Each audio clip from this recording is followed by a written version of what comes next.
ప్రేమకు వయస్సుతో సంబంధం లేదని ఆ వృద్ధ జంట నిరూపించారు.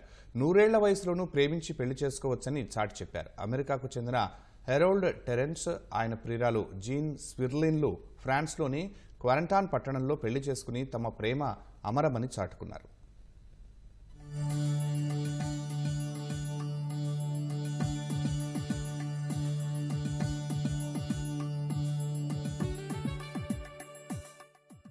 వరుడు వధువుల వయసు వారి వివాహానికి అడ్డురాలేదు. రెండో ప్రపంచ యుద్ధ యోధుడు 100 ఏళ్ల హెరోల్డ్ టెరెన్స్, ఆయన ప్రియురాలు జీన్ స్వెర్లిన్లు ఫ్రాన్స్లోని క్యారెంటైన్ పట్టణంలో పెళ్లి చేసుకుని తమ ప్రేమ అమరమని చాటుకున్నారు. రెండో ప్రపంచ యుద్ధంలో నాజీ జర్మనీ నియంత హిట్లర్ గుప్పిట నుంచి ఫ్రాన్స్ సహా ఇతర ఐరోపా దేశాలను విముక్తం చేయడానికి అమెరికా, బ్రిటన్, ఇతర మిత్రదేశాలకు చెందిన 1,60,000 మంది సైనికులు 1944 జూన్ 6న దండెత్తారు. వారు ఫ్రాన్స్ సముద్ర తీరంలోని నార్మండీ వద్ద ఒడ్డుకు చేరి అక్కడ్నుంచి జర్మన్ సేనలను పారదోలడానికి హోరాహోరీగా పోరాడారు. నార్మండీ సమీపంలోని క్యారెంటైన్ పట్టణాన్ని స్వాధీనం చేసుకున్నారు. 80 ఏళ్ల తర్వాత ఆ విజయ ఘట్టాన్ని స్మరించుకుంటూ క్యారెంటైన్ పట్టణాన్ని అలంకరించారు. ప్రజలు, మాజీ సైనికులు ఉత్సాహంగా వేడుకల్లో పాల్గొన్నారు.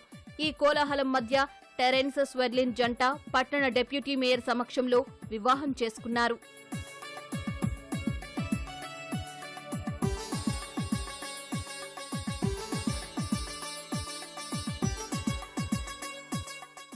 వధువు స్వెర్లిన్ 1940 దశకంలో తన తల్లి ఉపయోగించిన వస్త్రాలను వివాహం కోసం ధరించారు.